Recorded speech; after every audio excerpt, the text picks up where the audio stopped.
Hello friends, आप लोगों ने पिछले कुछ दिनों में देखा होगा कि बांग्लादेश में बहुत ज्यादा टर्मोइल चालू है। लोग सड़कों पे उतर आए हैं और बहुत सारे लोग बांग्लादेश की मौजूदा गवर्नमेंट के खिलाफ नारेबाजी कर रहे हैं। डेमोन्स्ट्रेटर सड़कों पे उतर आए हैं।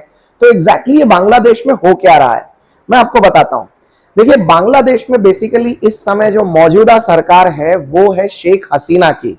शेख हसीना दरअसल आवामी लीग नाम की एक पॉलिटिकल पार्टी चलाती है, जो कि उनके डैडी मुजीबुर रहमान, जो कि बांग्लादेश के पहले प्रेसिडेंट थे, उनकी बनाई हुई है।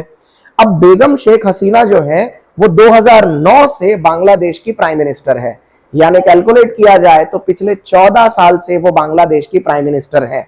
अब प्रॉब्लम ये हो गया है कि फिलहाल बांग्लादेश में जितनी महंगाई बढ़ गई है, बांग्लादेश में जितनी बेरोजगारी है, बांग्लादेश में जितनी गरीबी आ रही है, साथ ही साथ पेट्रोल के दाम जितने बढ़ गए हैं, बांग्लादेश में जिस तरीके से पॉवर्टी रिडक्शन पहले होता था अब वो नहीं हो रहा है।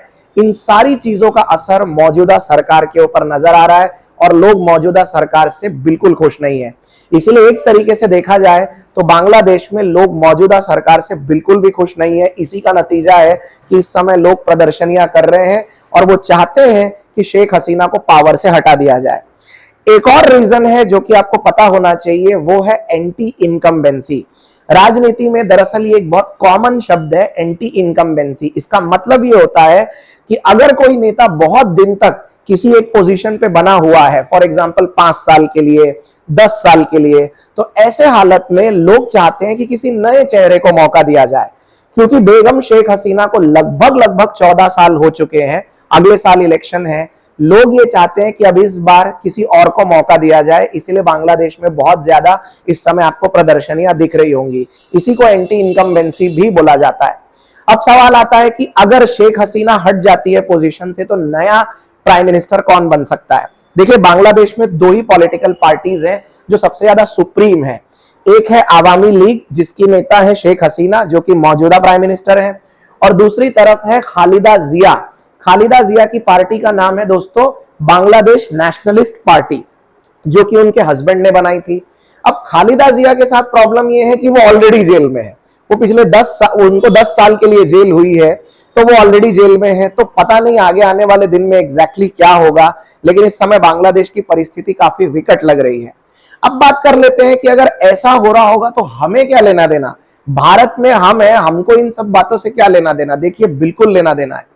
हम इस बात को बिल्कुल इग्नोर नहीं कर सकते कि बांग्लादेश एक 16 करोड़ की आबादी वाला देश है और वो भी हमारा पड़ोसी मुल्क है। दूसरी बात ये, बांग्लादेश का सुखी और संपन्न होना बहुत जरूरी है भारत के सुरक्षा के दृष्टिकोण से।